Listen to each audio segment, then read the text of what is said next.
আয়াত ১৬ ইয়া বুনাইয়া ইন্নাহা ইন তাকু মিসকালা হাব্বাতিম মিন খারদালিন ফাতাকুন ফি সখরাতিন আও ফিস সামাওয়াতি আও ফিল আরদি ইয়াতি বিহাল্লাহু ইন্নাল্লাহা লতীফুন খবীর।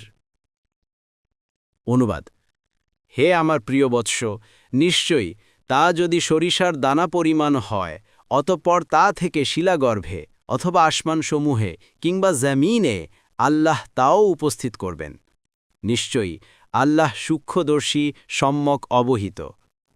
তাফসির। ১ নং ফুটনোটের বিবরণ। এ বিশ্বাস রাখতে হবে যে আসমান ও জমিন ও এর মাঝে যা কিছু আছে, এর প্রতিটি বিন্দুকণা আল্লাহ অসীম জ্ঞানের আওতাধীন এবং সব কিছুর উপর তার পূর্ণ ক্ষমতা ও আধিপত্য রয়েছে।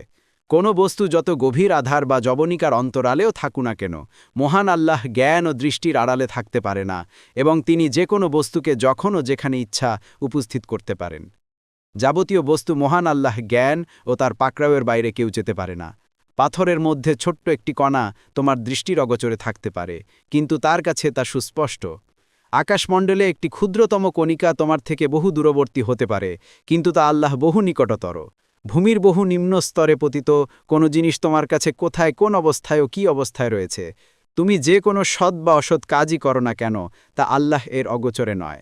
তিনি কেবল তা জানেনই নয়, বরং যখন হিসেব নিকাশের সময় আসবে, তখন তিনি তোমাদের প্রত্যেকটি কাজের ও নড়াচড়ার রেকর্ড সামনে নিয়ে আসবেন। কুরতুবী, ফাতহুল কাদির।